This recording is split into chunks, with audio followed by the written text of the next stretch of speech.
first argument, the survival, and the second argument, culture and tradition, will be given by the Prime Minister. And the third argument, benefits of child labor, will be delivered by Deputy Prime Minister. Now, our first argument, the survival. Children, for the children, especially for the children in the developing countries, these child labor is so crucial because the developing countries usually have economically devastating situations. They usually resort on manual labors to actually earn the incomes, and these manual labors are the major source that accounts for their economy. That the child labor is working. For a moment, child labor is happening because they have. Okay, you said the education is a privilege of the luxurious status, but we strongly believe that it depends on the problem with the social system. It cannot. It doesn't depend on the child labors. So we're saying that even it's the problem of the industries, and in order to actually and the child does not have the power to actually conform to these industries, because there are many countries in the world are actually doing some agricultural industries, and they resort to agricultural industries, and environmentally. Through natural selection, these countries in those environments need the child to work, because that's the kind of entrenched tradition and culture that are being formed by nature and being formed by the environment that they are subjected that they are in. So they actually traditionally resorted to the child labor to earn money. Or defied, or being unjust, who have been naturally selected to do so.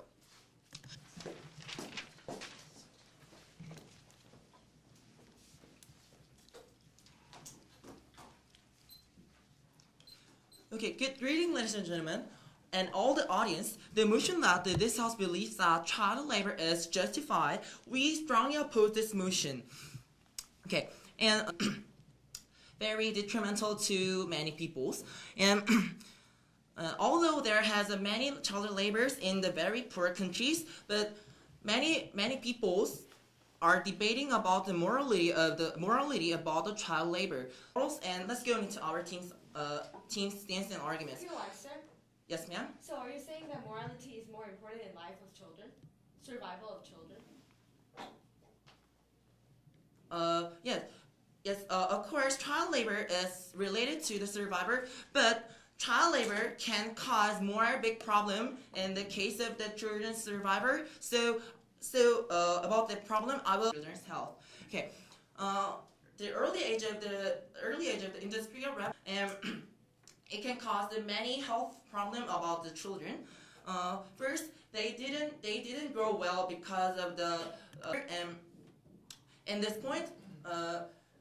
The government is related to the children's possibility and the potential points and the development of themselves. And at this point, moreover, the protecting the people is the main responsibility of the government. So we strongly insist that child labor cannot be justified under the name of the point that the government has pointed out. And I'm so proud to support this motion. Thank you. Deputy Prime Minister.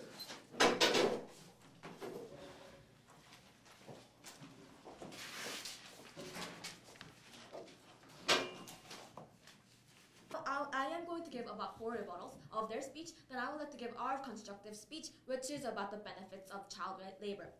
Now, the first rebuttal is that they have mentioned how it's immoral, and it's immoral to let the child. Without this 1/3, how can those household and the family members live?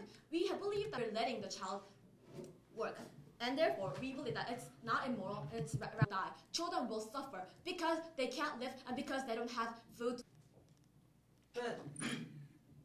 But the government side didn't think about the long-term effect, because child labor cannot solve the long-term problem.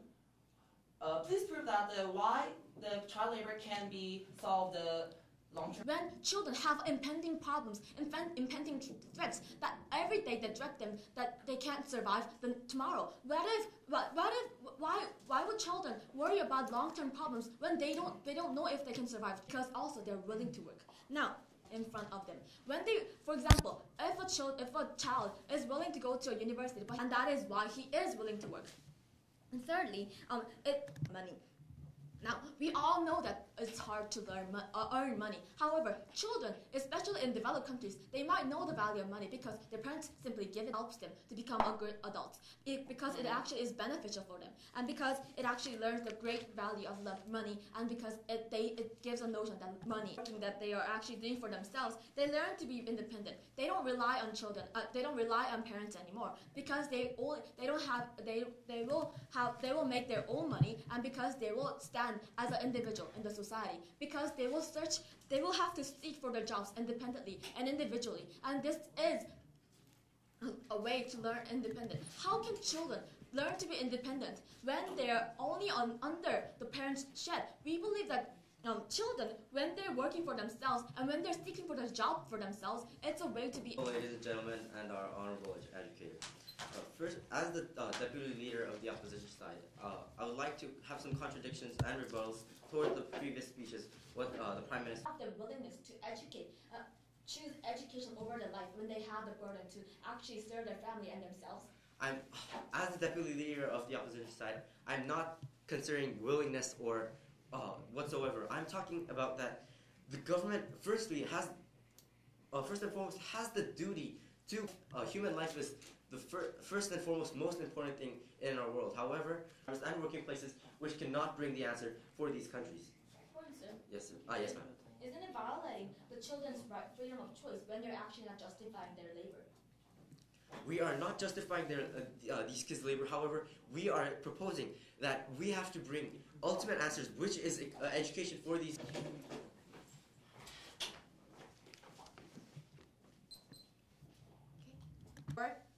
Book or food. What are they going to take? They're not going to take the book because they have stated that in the Industrial Revolution, exploitation was too harsh and children worked too harsh. But we say that at that time, it was necessary between education and life. Yes, sir. You said that a child can get a food or can resource from the child labor, but we mentioned that there has industrial and the social problem of their system. So if you justify the child labor, the problem cannot be solved.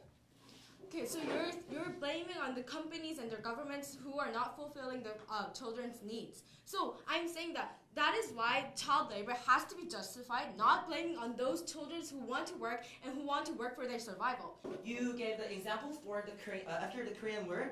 Okay, they thought the problem of the survive, so they educated the children enduring their starvation. How can you think that? Okay, I kept on mentioning that education comes after life, comes after when they survive, and I don't know how they're saying that education is more important than life, and they have no logical steps on that.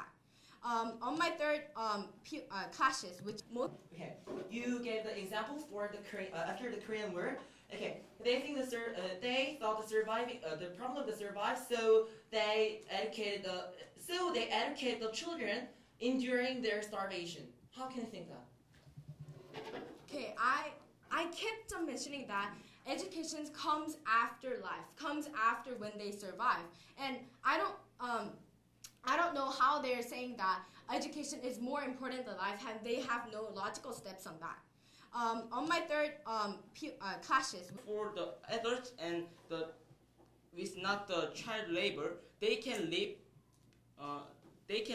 Because the adults earn the money from the work and the labor. So I want to go into the liberals that the culture and tradition. The world is going into the globalization, and if when we buy something, we can know the money being independent by the child labor. But when we get the or 20 or something or something like that, we can get independent for our pets. About first clash is about the what is more valuable, the